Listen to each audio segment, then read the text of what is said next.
दोस्तों, जब डीएम साहिबा दुल्हन के भेष में एक खतरनाक दरिंदे सरपंच के घर पर पहुंची, जैसे ही उस सरपंच ने डीएम साहिबा के साथ दरिंदगी करने के लिए आगे बढ़ा, जिसे देखकर डीएम साहिबा के पैरों तले जमीन खिसक गई। बहुत समय पहले भारत के हृदय में एक ऐसा गांव बसा हुआ था जो समय की पकड़ से दूर हरे भरे खेतों और प्राचीन परंपराओं के बीच बसा हुआ था। यह गांव अपनी शांत सुंदरता के बावजूद डर और रहस्य की गहरी छाया में डूबा हुआ था। इस छाया का केंद्र गांव का सरपंच था, जिसके बारे में ग्रामीण लोग डर और श्रद्धा दोनों के साथ बात करते थे। सरपंच, जिसका नाम रुद्र प्रताप था, वह न केवल गांव का प्रशासनिक प्रमुख था, बल्कि आध्यात्मिक मार्गदर्शक भी था। एक ऐसा व्यक्ति जिसने अपने आप को एक देवता के प्रतिनिधि के रूप में स्थापित कर लिया था।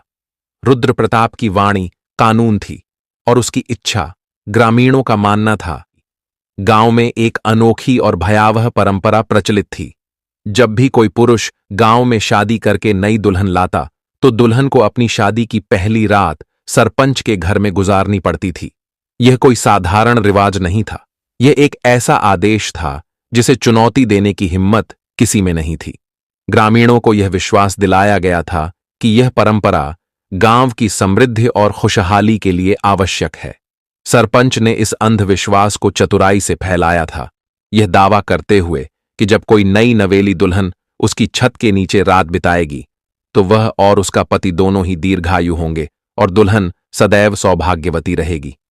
इस भ्रम के पीछे एक घिनौना सच छिपा हुआ था। हर रात जब कोई नई दुल्हन डर और आशंका से कांपते हुए सरपंच के घर में प्रवेश करती, तो रुद्र प्रताप उसे नशीली दवा देता था। बेहोशी की हालत में वह उस असहाय महिला का बलात्कार करता था।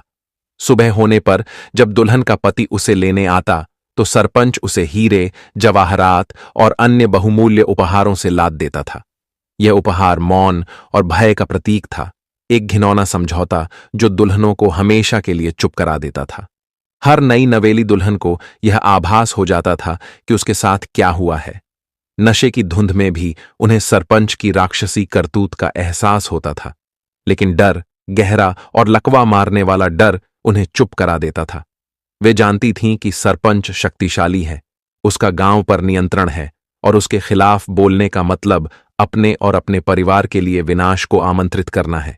इसलिए वे चुप रहीं, अपने अपमान और दर्द को अपने दिलों में दबाए हुए, और सार्वजनिक रूप से सरपंच के आशीर्वाद और उदारता की कहानियां सुनाती रहीं।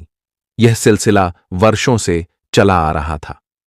गांव के बाहर की दुनिया इस अंधेरे से अनजान थी और गांव अपनी भयावह शांति में डूबा रहा। एक दिन एक युवा और तेज तर्रार जिला मजिस्ट्रेट डीएम सौम्या सिंह को उस क्षेत्र में नियुक्त किया गया जहां वह गांव स्थित था। सौम्या एक ईमानदार और कर्तव्यनिष्ठ अधिकारी थीं, जो अन्याय के खिलाफ लड़ने और कमजोरों की रक्षा करने के लिए दृढ़ थीं।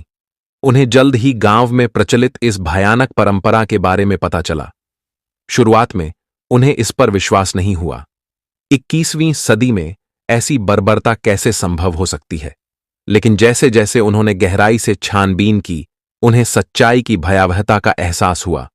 उन्हें पता चला कि गांव की हर नई दुल्हन इस भयानक अत्याचार का शिकार होती है और सभी डर के मारे चुप रहती हैं। सौम्या का खून खौल उठा। उन्होंने फैसला किया कि वह इस अन्याय को खत्म करके रहेंगी, चाहे इसके लिए उन्हें कुछ भी करना पड़े।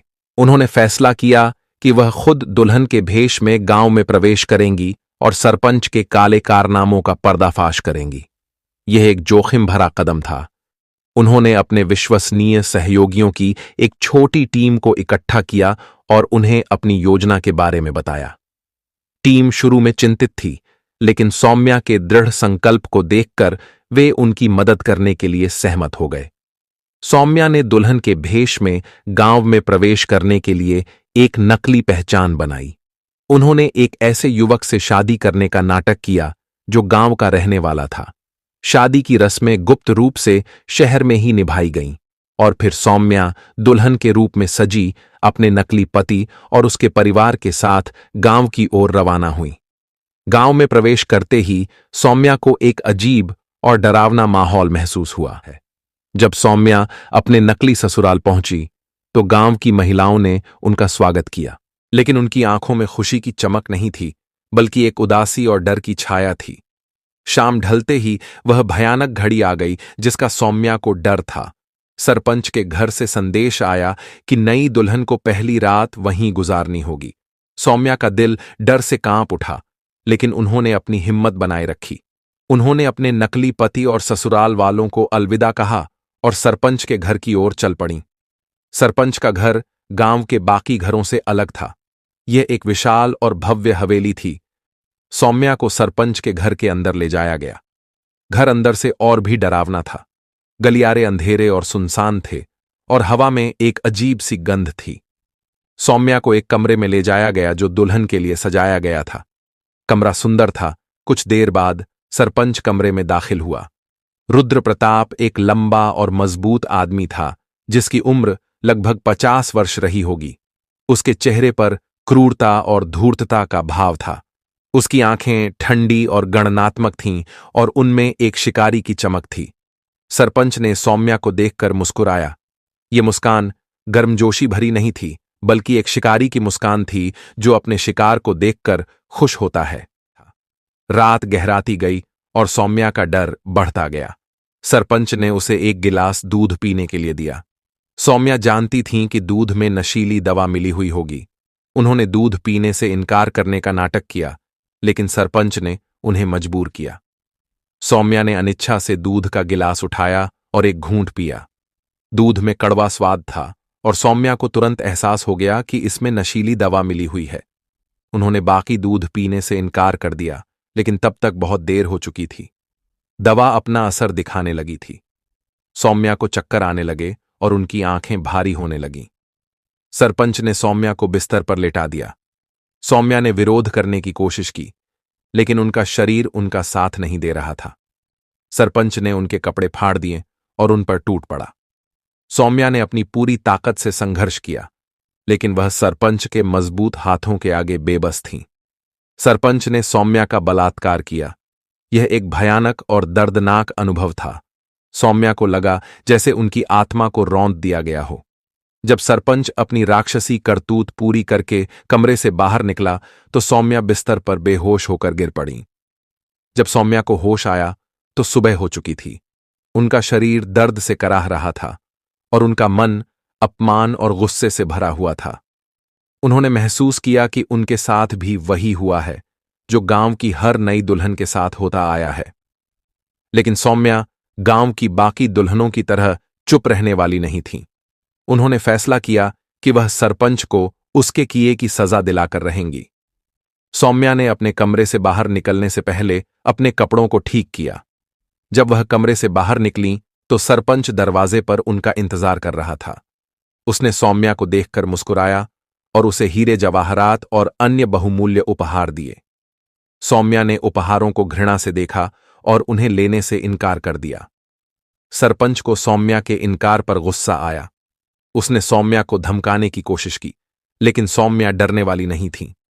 उन्होंने सरपंच को बताया कि वह एक डीएम है और वह उसके काले कारनामों का पर्दाफाश करके रहेंगी। सरपंच सौम्या की सच्चाई जानकर चौंक गया। उसने सोचा भी नहीं था कि उसकी शिकार कोई डीएम हो सकती है। सरपंच ने सौम्या को रिश्वत देने की कोशिश की, लेकिन सौम्या ने उसकी पेशकश को ठुकरा दिया। उन्होंने सरपंच को गिरफ्तार करने का आदेश दिया। सौम्या की टीम तुरंत हरकत में आ गई।